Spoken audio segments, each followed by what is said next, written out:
Welcome to SoulWhat, a Soultopia production. Every Tuesday, Michelle and Roger Welch take a deep dive into the intriguing and proactive world of metaphysics, a world beyond our human perception. They'll talk to empaths, readers, and other guests from all walks of life to find out what's hiding under the surface, uncover the mysteries of our modern world, and reveal the answers you need to live a happy, healthier life. Now, here's your hosts, Michelle and Roger Welch.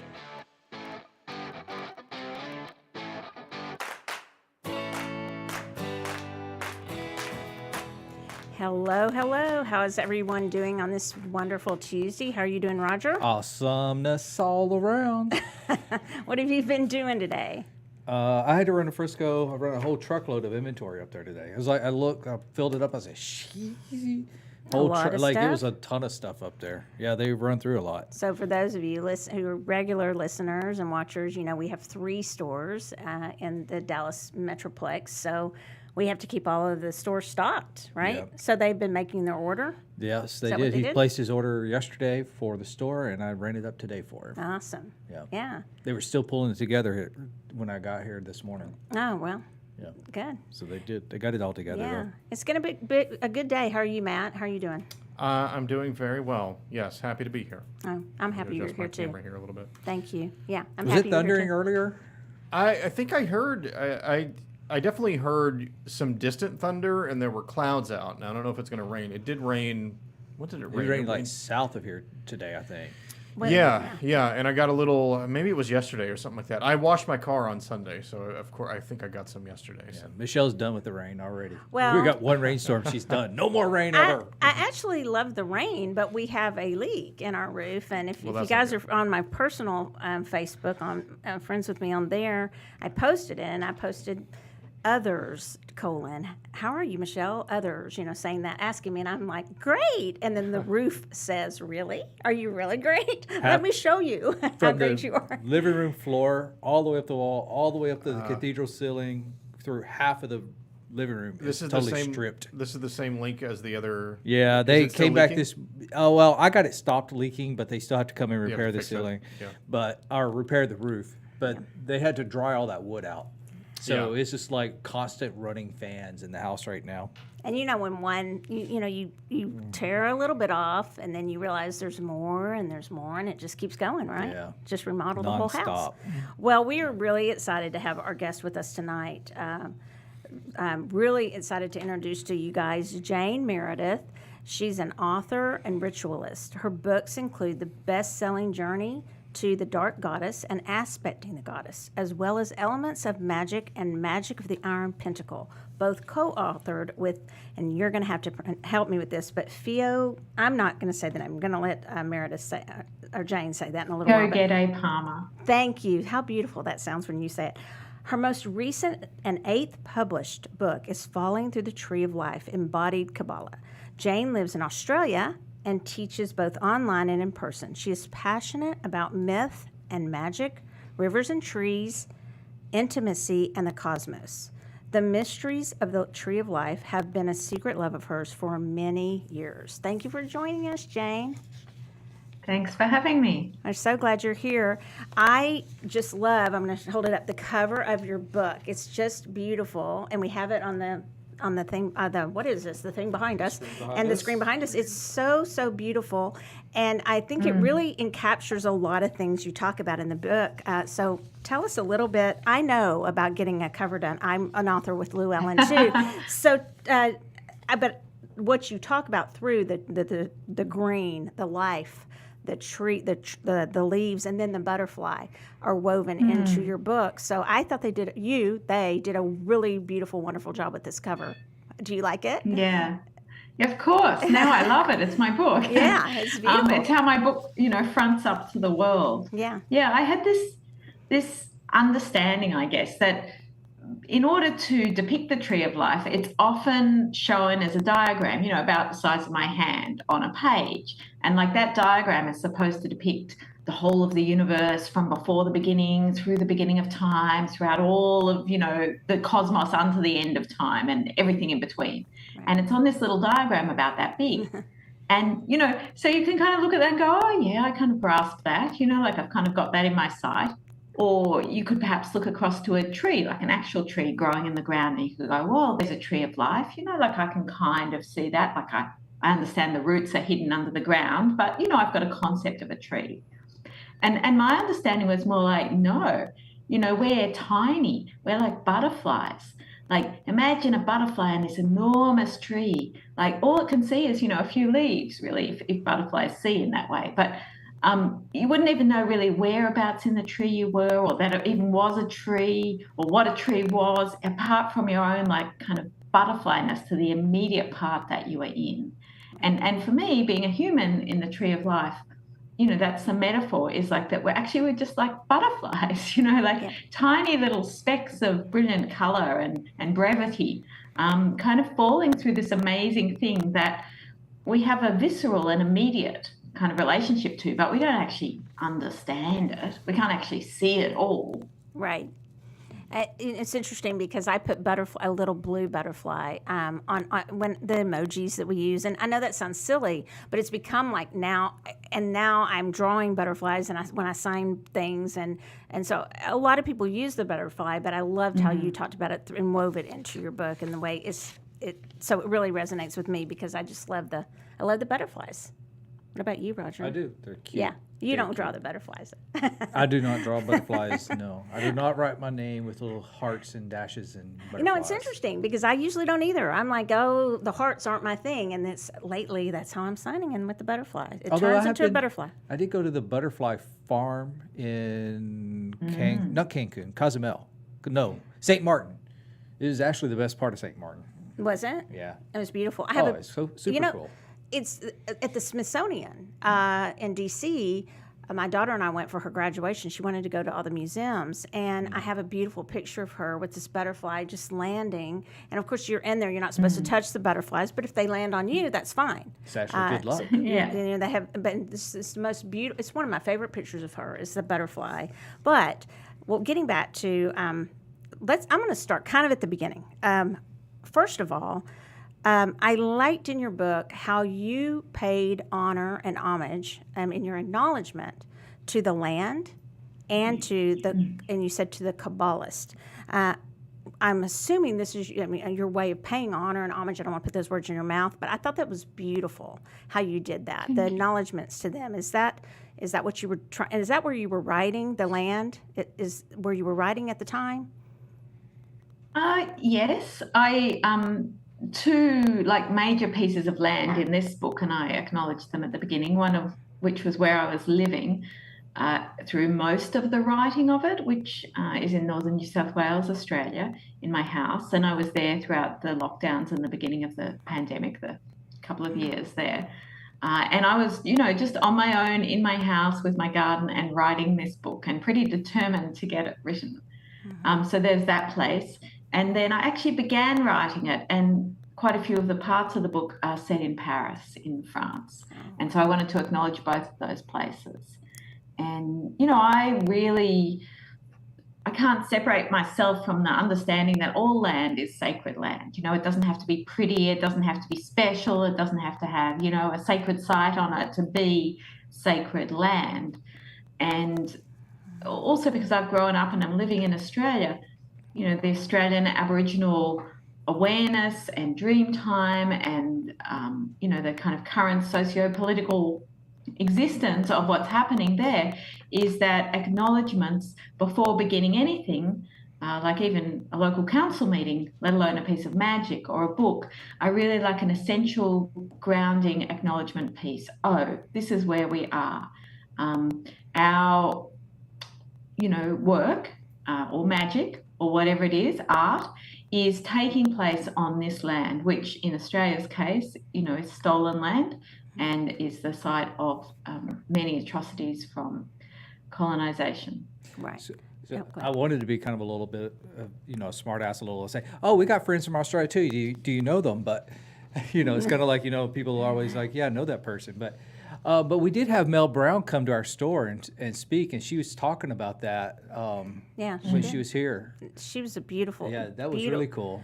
Because she was, and explained to us a lot of things, and was very open with explaining, because a lot of people, maybe it was just me, but I don't want to get too off a track here, but we would say Aborigine, and she explained it's Aboriginal, and how she taught us things that, and she was just, she's a beautiful lady, an author. I think she's with Rockpool. She's a Rockpool, yeah, right? But she's a wonderful Her person. and her husband, Michael. Yeah, so I was thinking about it, though. We have had a lot of people from Australia on the show. Well, we really have. It was like, dang, how did we get so many people from Australia just all of a sudden? And why can't I have that beautiful accent yet? I still have this East Texas accent. But so with that acknowledgement and paying the homage and honor to people and to land and to our connectedness to all that you talk about, which I totally agree with. Let's talk a little bit about, and I want to say it properly. Is it Kabbalah? I always am afraid I'm not saying it right. What is the correct? Look, I think you can say it many different ways just to alleviate your anxiety. Thank you. So probably however you're saying it is just fine. Thank you. I say Kabbalah. Some people say Kabbalah. And as you probably are aware, there are different ways of spelling it as well. Yes. And the way that you spell it kind of designates which branch of Kabbalah you're talking about. So with the K, which is what I've done, it's the Jewish tradition of Kabbalah. And sometimes it's spelt with a C as the starting, which is the kind of Christian branch or line of Kabbalah. And often you would have come across it spelt with a Q, which is what I would call the Western occult magic tradition of Kabbalah. And with that, I wanted to just ask and put it out there, because I think a lot of people really want to know, if I'm not Jewish, which I'm not, and how do I tell me and our listeners, is it okay for us to learn about the Kabbalah? I mean, I'm very interested. Mark Horn is another person that writes about the Kabbalah. He's going to be speaking at Newt's, and I've heard him speak before, and I'll get into the fact that it's overwhelming, and the fact that you make it a lot less overwhelming for me. That's it. If that's your purpose, you met it with this book. I mean, it's much more approachable. But let's go back to that first. It's a question I have to ask, and how do you feel about that? I think it's a great question to ask. I think it's great for individuals to ask. I think it's great for practitioners to ask. I don't think there is a single answer, and I don't think everyone is agreed on the answer. There certainly are rabbis teaching Kabbalah who are firmly enmeshed within, Jewish tradition and Jewish religion. So it's certainly not a firm no, and they're teaching to all comers or all interested comers. So it's certainly not a definitive no. If you're not Jewish, you must never cross this boundary. Although some people who are Jewish would feel that way. So I think sensitivity and the question and finding out where each of us is in that is an important thing to do. And we might not get a definitive answer. I would believe that there must be levels of this tradition that really are only imparted or only understandable or only fully inhabitable if you actually are Jewish and actually are being trained probably in Hebrew, with the text, with the tradition within that line. But Kabbalah, it's kind of out of the bag in some ways. If you think of back to the Golden Dawn and this whole appropriation into, what I'm calling Western occult magic, it exists out there. Right. I myself am half Jewish. If you were being very traditionalist, you'd say that I wasn't, because it's my father's side that is Jewish rather than my mother's side. Oh. So I have some of that blood and heritage. I wasn't raised Jewish. And I think for me, the Tree of Life in particular, which is what this book is about, which is just a piece of Kabbalah, right? It is completely out there, and it is, it posits that it's a map of the universe, that it's a map of everything. It explains everything. And I think then each of us brings our own, experience and understandings and comprehension. I, brought some kind of I hesitate to say science because I'm not a scientist, but some kind of lens of looking at that through my understanding of the history of the universe, as well as other things. So each bring that to the Kabbalah or to the Tree of Life, and like it lives for us in that way. I think that being really respectful and being really aware that for some people it might be an issue if one wasn't Jewish, or even like me, wasn't raised Jewish, and just acknowledging that, and also acknowledging that we are living in a time where you can buy a book in English that will attempt to explain the mysteries of the Kabbalah to you, and that anyone can access that who can read that language. Or it's not closed, and I assume that there are levels. My understanding is that there are levels of it that are closed to us forever, as with many other traditions. Right. And there are so many books. I mean, for owning, we buy so many books from different, publishers, and there are so many books written on this. And this is where I come to the fact that I want our listeners and people watching to know that your book is approachable. And what I mean by that, you guys, is I've tried to look at those diagrams that you mentioned, and I've tried to kind of learn them, and because with tarot, studying. It's written in a kind of code, isn't it? It's written in a kind of code, and if you're not in the know, you're not in the know. Yeah, and so you definitely make it approachable. And one of the things that it says your book, it says it's in your book, it's a radical retake on Kabbalah, and is what you mean by that is that you're making it come alive where people can understand, giving us practices and rituals and exercises to do. Is that the radical retake, you think, that you mentioned? Yeah. I think the radical retake is that, like, I would call it a pagan book. It's coming from a pagan embodied point of view. And yes, through there's often a lot of like scholarly works on Kabbalah where they're kind of at arm's length from the author and any experience the author might have had. Right. And not all of them by any means. And mine, from this pagan and I would say feminist take, which is, my perspective on the world, so I can't really get away from it, that immersive, like what's it like to live in the tree? What's it like to be immersed in the magic, to kind of drink of this, potion, to eat of these leaves? What does that do to one, and how does it feel, and how does it change the way that we understand the world when we partake in this?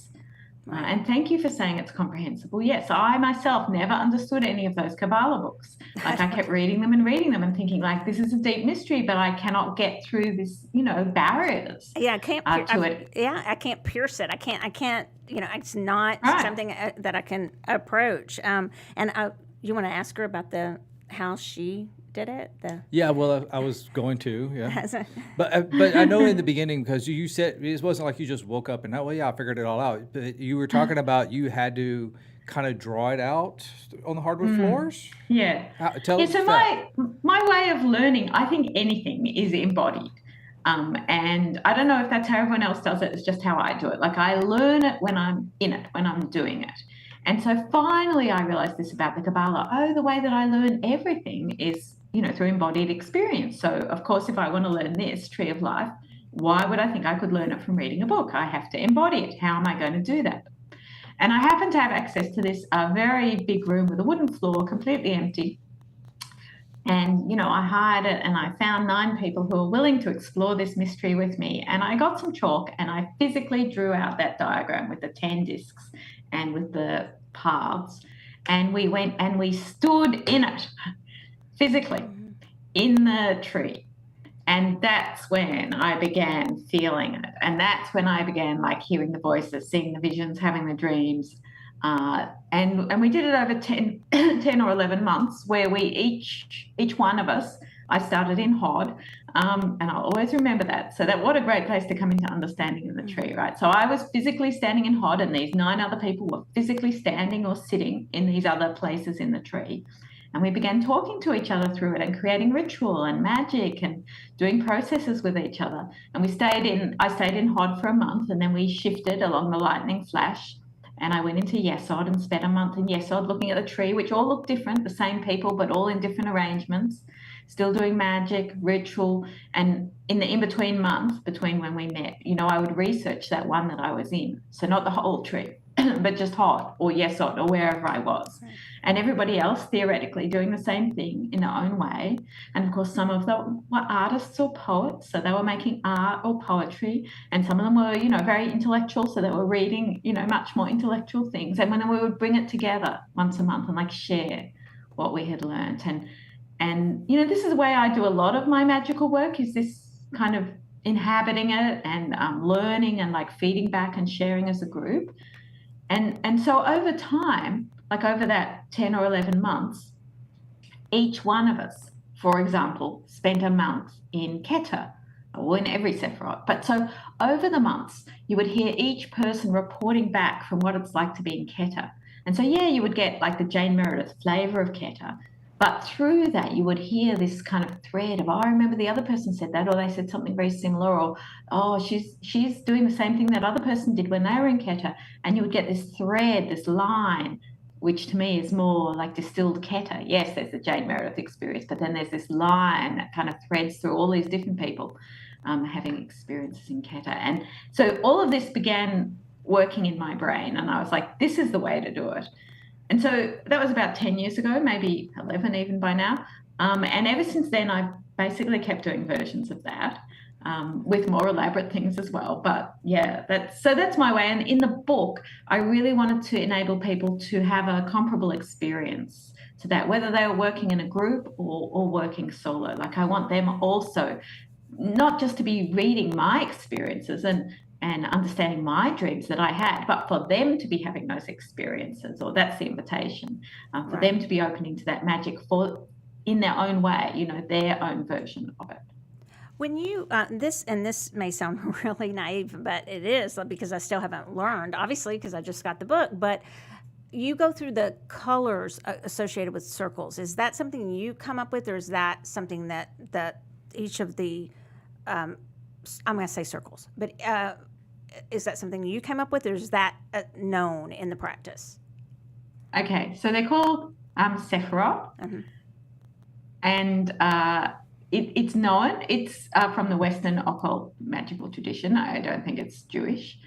It's very widely used. There's sometimes some differentiation in color, but I guess it's also a really easy grab. If we talk about Gevurah, the red disc or Sephira, as soon as you say red, people start to have a visceral reaction. Oh, red, I can feel passion. Maybe I can think of, warriors or blood.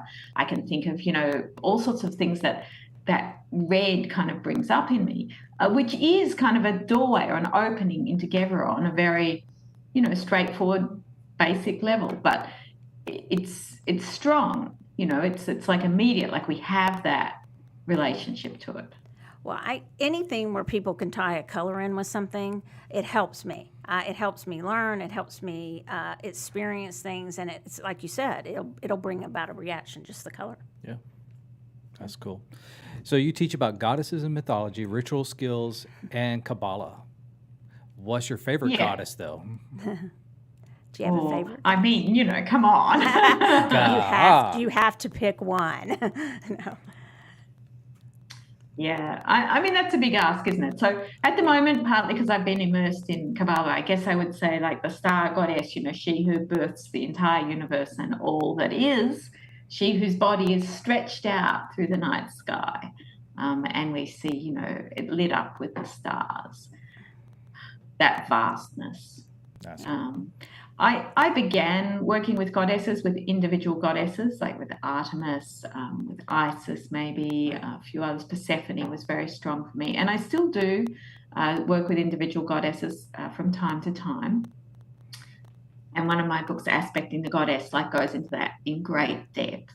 But I guess, I've been increasingly drawn more and more kind of alive with this earth-based, you can call it Gaia if you want, but this planetary consciousness being, life as goddess, and the life force as goddess, and the star goddess. So these kind of overarching concepts which are conflated with the concept of goddess. And for me, that's in a way more pertinent to what I'm thinking about, to things that, the planet is experiencing right now, like the climate crisis and species extinction. They have such an immediate call and such an immediate kind of visceral belonging for us and these, massive problems and challenges that we're encountering. Right. I think that they hold it.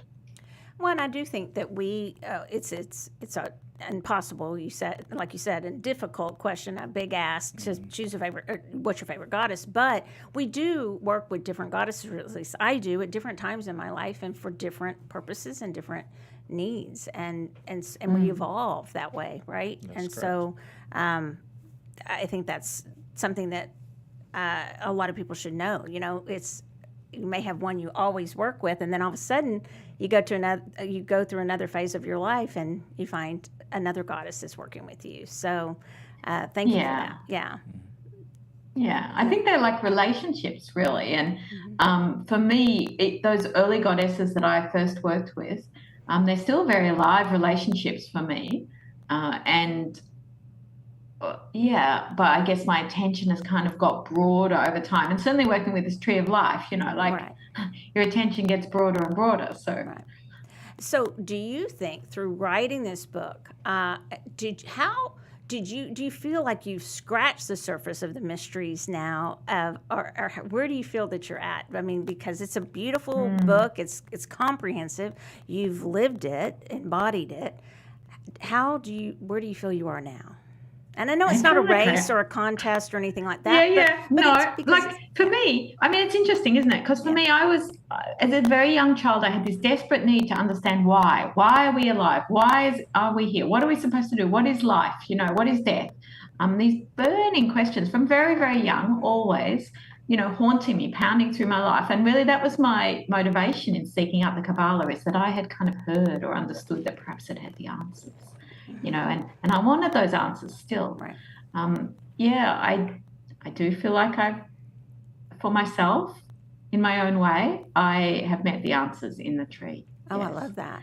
And I can't say that would be definitive for anybody else, or that they would reach the same answers, but I feel like in myself, in my cells, my atoms, I understand, and that the Kabbalah gave me that, and I have done my best to put the doorways of that into the book.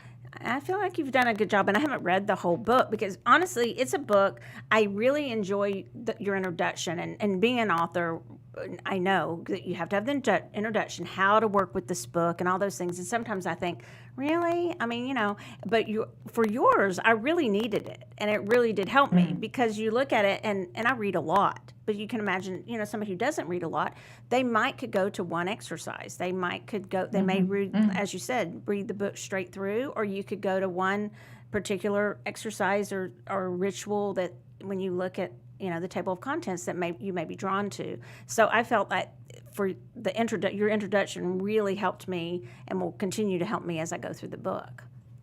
Yeah. I tried to separate out, like I do this in all my books really, but I was really disciplined in this one because I thought, this is like so impossibly large, it's always getting away from me. Like I have to be as clear as absolutely possible. So you could, like there's an essay on each of the Sephirot. You could actually go through the book reading essay after essay. I mean, it'd be a bit heavy in my view, but you could do that for the 10, or there's one on Dart as well at the end. So you could do it for the 11 essays. You could actually, straight after the essay, there's a piece on what I call like the technical aspects of the tree, the paths or the pillars or the pairs or the triads or whatever. So that's straight after every essay. You could go through the book reading all of the technical pieces about how the tree actually functions, and kind of get that in your head. As you said, there's processes and exercises that are linked to each Sephirot, but you could go through it. There's like 40 of them in the book. And there's the memoir pieces as well, and you could go through it reading the 10 memoir pieces like back to back and get this whole storyline of that. So there's these different arcs that kind of move through the book. Right. And I think that's a great idea. I mean, like to go through all the memoirs, especially that to me would be really interesting, just to read it all straight through. So let's say not Jewish. I know about the Kabbalah, I've heard the name. Maybe I'm interested in it. Reading this book, not going to be Jewish or anything, and just heard the name. What am I going to learn out of here? What am I going to take away that's, out of this book? Never going to practice really, but I want to take something out of here. Yeah, I think if you do read the book, ever afterwards, when someone shows you a diagram of the tree of life, you'll know what they're on about. You'll understand what that is and how it works. So that's for a start. Secondly, I love that you say like you wouldn't take it with you or you wouldn't kind of whatever, because what happens with the Kabbalah is, and I did include a Kabbalah warning. You did. I was going to say, as you were reading the book. Have a warning. I saw the warning. Yeah. Yeah. It actually changes you. Like it gets inside you. It rewrites you. It's like a download, or an update or something. And you actually can't really go back or get it out of your head. Like it actually does reframe. Not my book, the Kabbalah itself, like the tree of life. Like once you've eaten of that tree, it's like being a little caterpillar. Once you eat the tree, something's going to happen. You know what? There's a chrysalis process. There's the dissolving of the cells. There's the imaginal cells rewriting you. You turn into a butterfly, kind of beyond your control. So the Kabbalah has always had that reputation, and I certainly would back that. And I think it's true. Like, I've taught this a lot, and student after student after student of mine has said, wow, this has changed my life. Not because they went into the course going, oh, I want to change my life in this way, but because it rewrites. It just kind of rewrites and updates and changes, I want to say beneficially, one's understanding of and relationship to the world. Like who I am, what am I doing? What has happened to me? All of those things get rewritten, and it's not possible to unknow that. In the ways of mystery. Once you've eaten of the knowledge, you're changed. That's it. You can't go back. You taste the apple, that's it. It all changes. Mm-hmm. Yeah.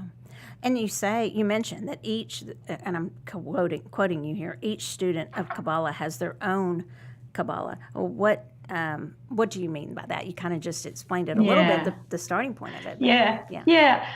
Like every time I've done it with a group, the group has a different dynamic and goes into a different level or a different place, like a different room of the Kabbalah, and starts co-creating its own kind of almost madness, Kabbalah madness or vision or understanding. But for each person, it's a living tradition. It's not dry. It's not a set of writings. The Kabbalah is, and Jewish tradition, how you learn it is through conversation and debate, even debate with God. It's not a static thing. So how it comes into your life and where it takes you and where you go with it, like that will be your Kabbalah, your receiving. And it's as unique as each one of us. And also you can say, wow, there are big patterns here. Let's look at the big patterns.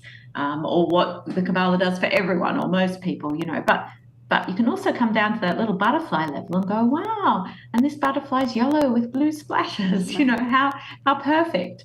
I think that really, as I said before, like for me, the book is a series of doorways and invitations with enough information, packaged up that you can, read the map or start drawing the map by yourself.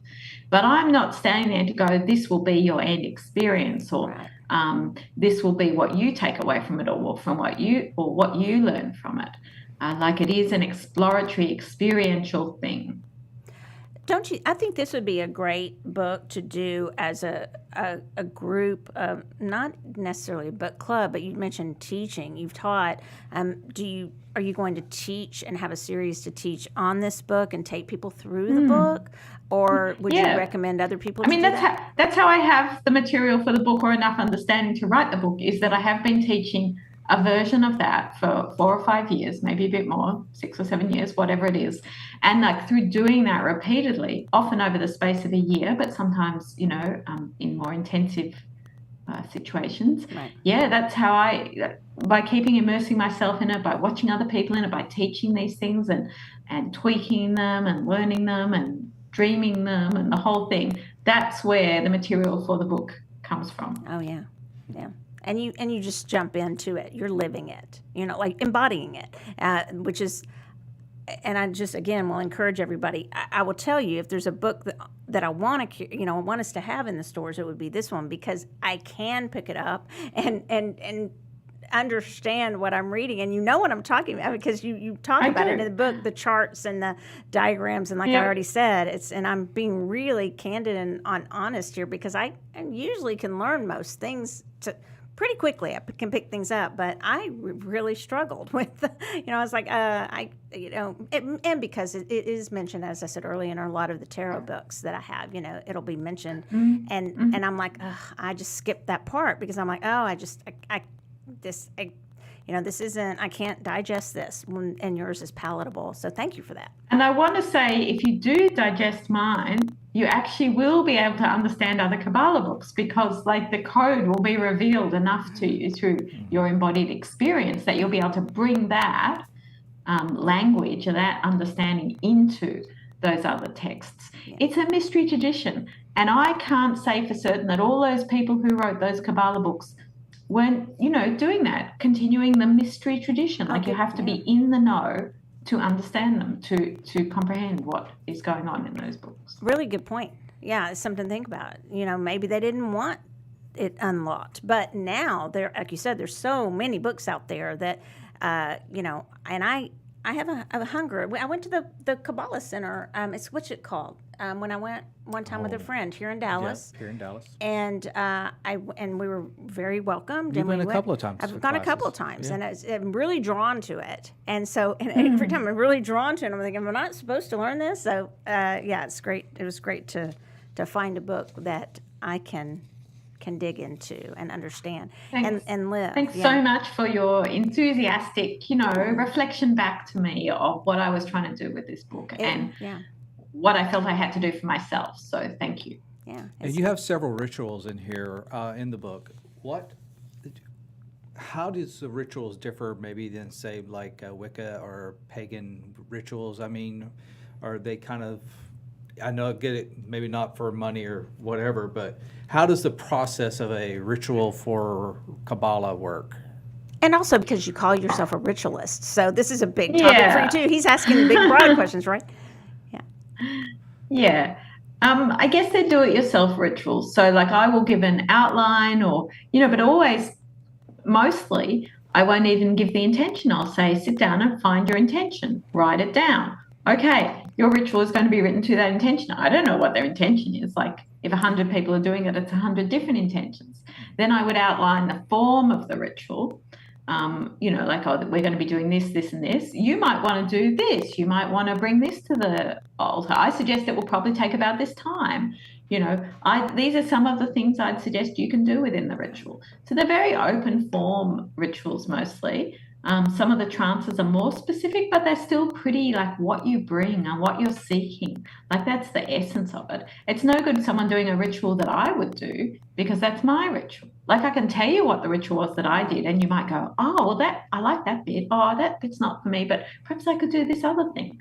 And so I think that by being permissive, like giving enough guidelines and enough information, but basically inviting and even demanding that people put their own stuff on the table for their own ritual, that's the way it's going to be meaningful to them. So it's a little bit more. I'm not even sure if I answered your question. No, you did because a lot of ritual stuff is very guided. Like here's the outline, you must do it this way type thing. Like a money ritual. You got to go get a gold crystal and a green crystal and da da da da da. Where with what you just said is you kind of have a little bit of a guideline, but it's kind of self-guided too. Put yourself into your what feels right for you to do at the time. Yeah. Yeah, I mean, the ritual will have a topic, which is depending which piece of the book you're in. So presumably you're drawn enough to that topic. Like the other thing I want to talk about is, and Michelle, you've probably seen this as you've been reading the book, that I invite people to create their version of what I did with the chalk on the wooden floor is I invite people to create discs as they go along, like this kind of beautiful. disc. Yeah. Yeah, thank you. So that's one of my Malkuth discs. I've made many of these discs. So basically, as you go through the book, the invitation is to create a disc for each of the Sephirot as you go through it. And so then you've got these physical items that you can lay out on the floor or on your altar or blue tack them on your wall as the map of the tree, the tree of life, your own version of the tree of life. So each one of these would have your learnings. I like that one. Encoded into it. That's beautiful. So each one of them would have your own learnings and experience encoded into them. So then when you've got them on the floor and you're moving physically in amongst them, or you've just got one that you're doing a ritual with, like it's sending back to you all of the information and experience that you had while you were working with that particular Sephirot. So that's the invitation, and this is an extra like ritual aid, if you like take your discs. They start off all just plain like this. You would have started with 10 or 11 discs that are this plain. But then as you go through the book, at the end of each chapter, it says, okay, now grab your orange disc or whichever one you're up to and find a way to put on it. And on my website, I've got a link in the book continually to my website where it's got different examples of other people's, not my own, discs that they've made, and shows you the wide. So that's a way of kind of bringing this magic, not just in your head and not just in my book, but in your kind of translation of it, each of the Sephirot, and then you're working magic kind of within that realm. Yeah. I love those. Cool.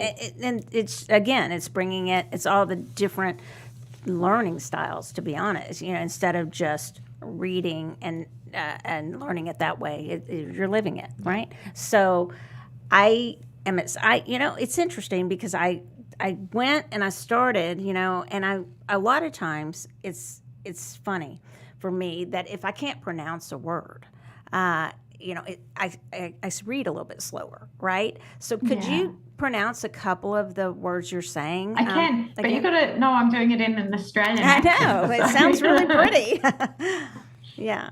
So what are the there's 10 and then there's the 11th. Yes. Okay. So there's a word for the plural of these discs, okay? And the word is Sephirot with a T. Sephirot. Okay. Is it Hebrew? Yeah, Hebrew. Yes. Yeah. And it's kind of more like emanations than anything, So they're not discs is just something we call them because they're round, but they're not round in any way. Right. They're more like levels of being or perspectives or lenses or emanations of the divine. Right. So Sephirot, that's the plural. And if you're just talking about a singular one of them, it's a Sephirah with an A at the end. Sephirah. Okay. Some people might say Sephirah, but Sephirot. Love that. There you go. Thank you. Okay. And they're spelled all different ways because, of course, Hebrew doesn't use the same alphabet as English. There's many different spellings of all of these words. So I don't know if a lot of people know this, but I spent time at Dallas Theological Seminary, and I started to learn Greek and Hebrew. And Greek, I was I could start catching on to.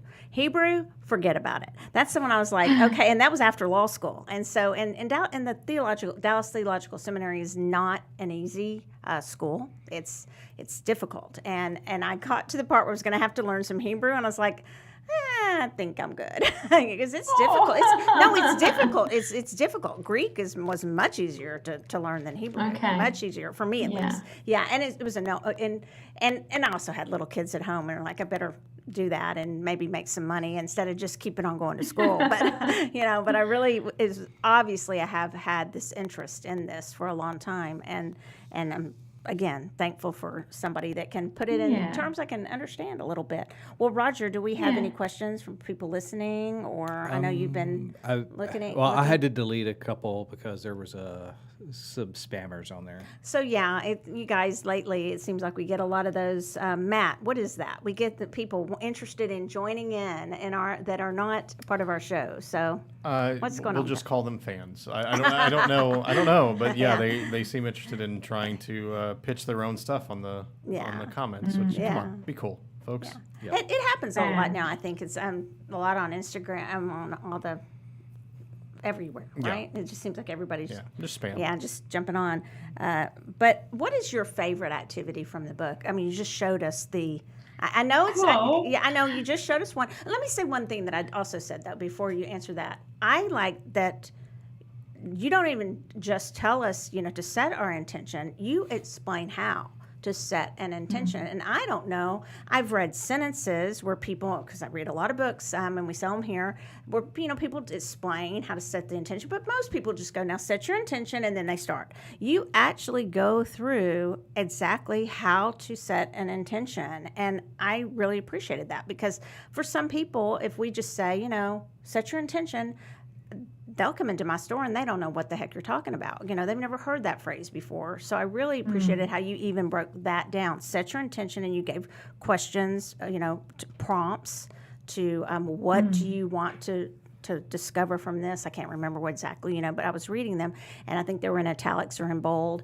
And I found that really helpful. So that was, getting into it. One thing that I just noticed right from the get-go is you're not assuming that we know anything of the nature of what you're going to ask us to do in the book, and ask us to the journey we're on, and I appreciate that. But what do you think is you just showed us one exercise, but maybe another exercise that's your favorite?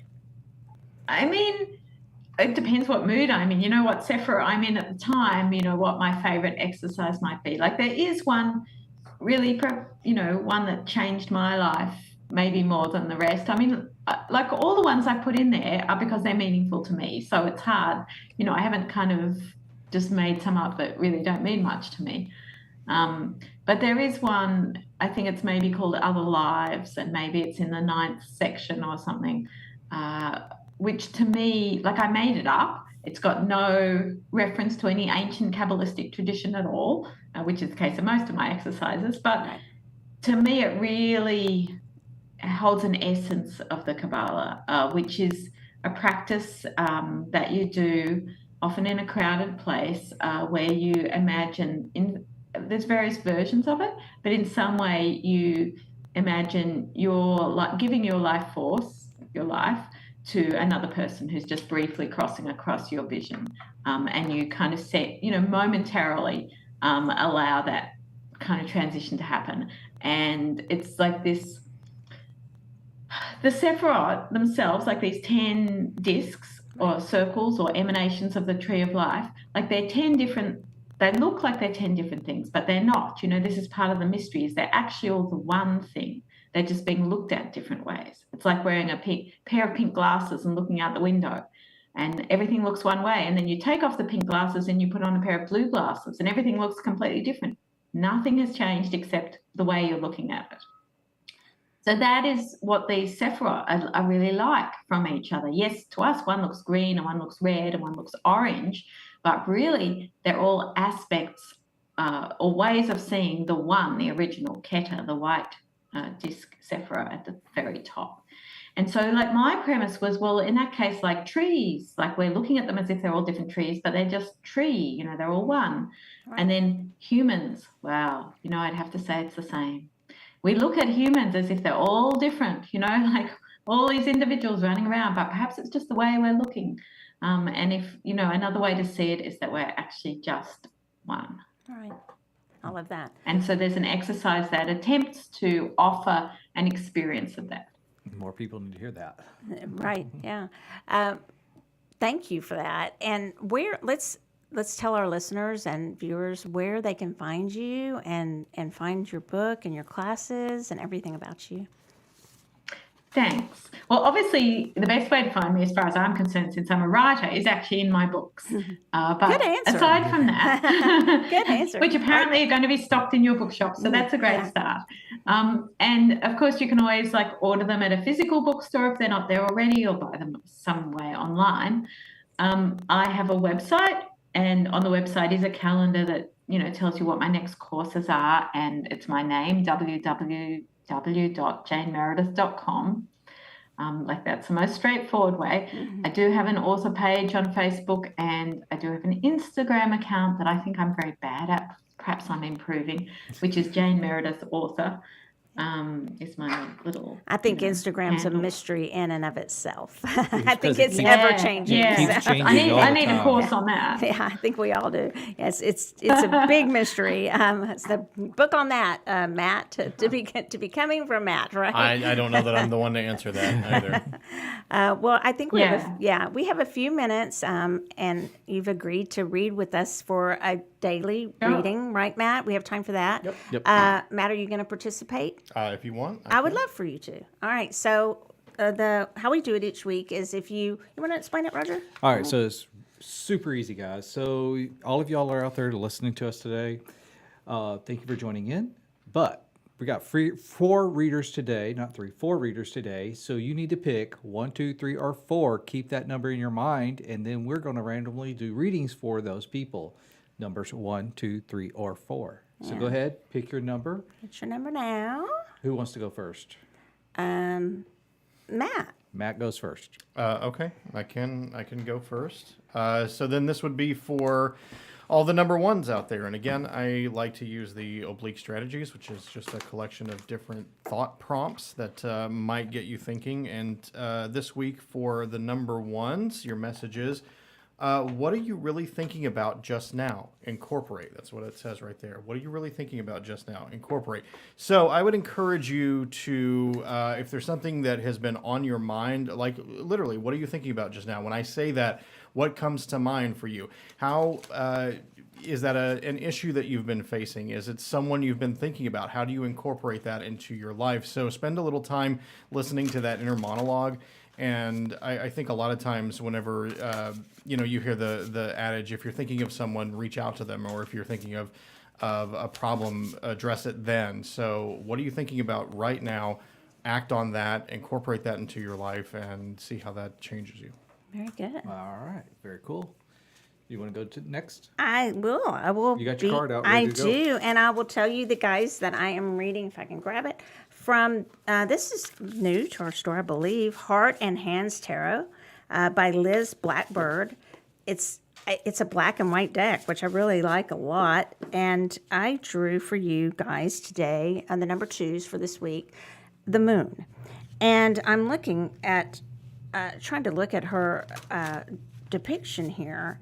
And what I'm going to say for this week is some of us that are 2s, and I usually pick number 2 also, there's a depiction of a woman in here just kind of curled up, almost like in a fetal position. And it looks like some sharks are kind of coming at her. And so if it feels like the moon sometimes can be mysterious, but it also can be our emotions and that water side of us. And so if you're feeling down or feeling like you need to just take a rest or take a break, number 2s this week, just take time for yourself and just do that. So that's what I'm getting for the number 2s from the moon today. Very cool. Yeah. Jane, you want to take number 3s? Sure, I'm taking number 3s. So the deck that I'm using is the Handel deck, tarot cards from Herman Handel. And the card that I've drawn is the High Priestess. Well, I actually drew it upside down, which to me is quite significant, because the High Priestess, is this channel from the earth kind of to the heavens, like a temple pillar standing there, receiving and drawing down all of this kind of magic and mystery into the world, really, through her body and actions. And to have it upside down, I'm like, there's something about being on and of the earth and kind of offering up our truth and living our truth in quite an ecstatic and spiritual way. And so anyone who picked number 3, I would say, wow, like this, and to me, it just seems so Kabbalistic and so on point for what we've been talking about, and fits with your moon card as well, that your mystery, your truth, your kind of understanding, like that there are ways to walk that through the world, to live that, to not just kind of channel it into the self, but to kind of offer it up as well. And to me, that's a very High Priestess thing, that it's not, just kind of for the self enclosed, it is, but it's beyond that. There's an offering with the High Priestess. And I think it can be as simple as connecting to that divinity or that channel and finding the truthful way to walk that through the world, to speak that, to live that. It's a big ask, obviously, but I think we also do it in each choice we make, and each conversation, and each action. Beautiful. Yeah. Very cool. Very cool. You going to wrap it up? Yes, ma'am. Okay. All right. So I'm actually reading with the Mystic Martian Oracle from Rockpool. Yeah. And I actually have, this is called Taj Shinchens. I love that pronunciation. That's as good as me on those Yeah, pronunciations, right? But it says here resilient, bold, and sassy. But if you really look at her, she does have a very much a standing tower, my attitude, And so this week, what I give for you people that are pick number 4s is hold your own ground, okay? This week is hold your ground. Don't get run over by other people. If you have to be a little sassy about it or whatever, be that way. Tell them where to stick it and hold your ground, and don't let other people run over top of you. Are you talking to me? Michelle, pick number 4s. We know she did. I usually pick 2, so I don't know. I like 4 also. Yeah. Yeah. So, what is that? Even numbers. Even numbers instead of odds. So what's going on? Can we recap some things that are going on this week? Okay, we have this Sunday is the Psychic Fair at all locations for Soultopia. You can visit soultopiapsychicfairs.com, and you can book readings at any of the 3 locations.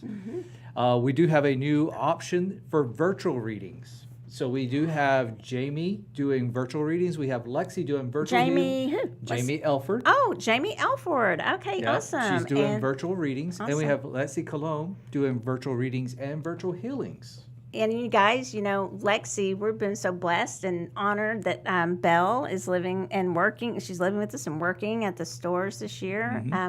They are, and we need to get her. We need to get her on and talk about both of them and talk about the Lakota traditions. I would love to have a show about that. Yeah. But so that's. Well, she'll be here in a few weeks. Yeah, that would be great. So it's really cool that we've gotten this where you can sign up, and people started signing up in advance because you guys make sure you get that spot you want and sign up at, what is the website again? It's soultopiapsychicfair.com. Right, because we've been selling out. So, and that Zoom edition should be helpful also. So we've actually and that will help a lot because we've had several people wanting to do virtual or, virtual readings by the phone or Zoom. So this gives us that option to be able to do a phone reading with people. Also in the Carrollton location, we added an extra healer here because that way we have been selling out with healings before the day even started. So we actually have 2 healers for Sunday. Awesome. And do you want to talk a little bit about Newts? And so Newts is in Portland, Oregon. It's actually Clackamas, just outside of Portland. Clackamas. I love that. Clackamas. But that's going to be October the 6th through the 9th. The 6th is Co-Creator Day. So that's going to be we've been hatching that out a lot this week, but it's going to be so much fun. Get to come, get to work on, learn how people have produced card decks, books, anything else. It's the process of how it come to life from your idea through actually getting it and talking about it on a podcast even and beyond that even. Right. So that's the first day. The second day, which is Friday, we have our 4 keynote speakers, which are Matt Arwin, Andrea Fortrick. Andrea Fortrick, the Afro-Goddess. We have Barbara Moore with Charles Harrington. Yes. And wait, oh crap. Benabelle Wynn. Benabelle. Forgot about Benabelle. Benabelle. And Good Benabelle. She's been on the show too. Yeah.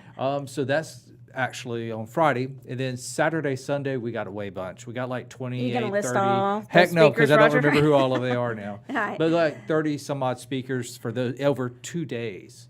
So it's super cool. Plus on the Friday, Saturday, Sunday, there is a psychic fair metaphysical market going on at the the Monarch Hotel. With about 50 vendors. About 50, we have about 50 spots, 45, 50 spots total, because some of those have about 50 different people doing a lot of people readings and healings and henna and selling cards and books and signing books and cards and all types of awesome stuff. Yeah. So where can they sign up for that? If you go to nwtarotsymposium.com, okay, it's nwtarotsymposium.com. That just stands for Northwest Tarot Symposium.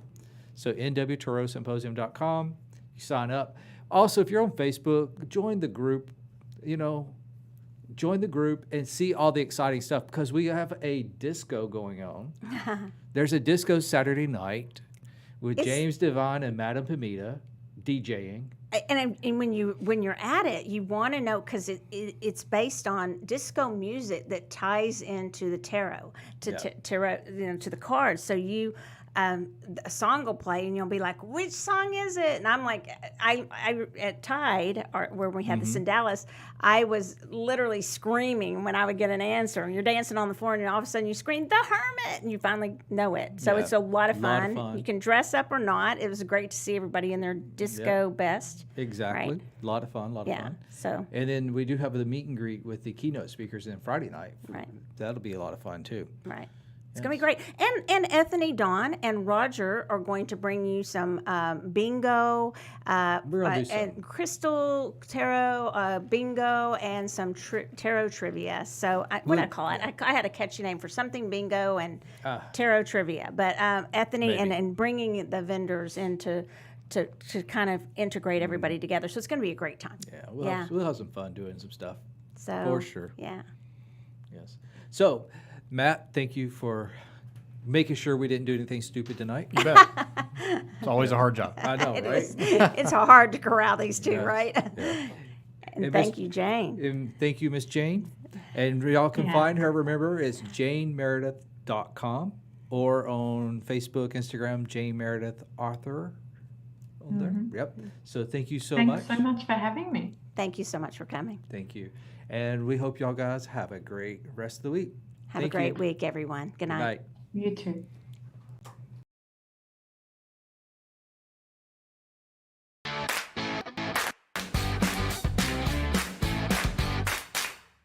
Thanks for listening to SoulWhat, a Soultopia production. If you're intrigued, searching, or looking to schedule a reading of your very own, visit us in sunny Dallas, Texas, or visit us online at facebook.com/Soultopia Holistic Boutique. And if you like what you heard, subscribe, rate, and review on your favorite podcasting platform to be the first to hear new episodes every Tuesday at 7:30 Central.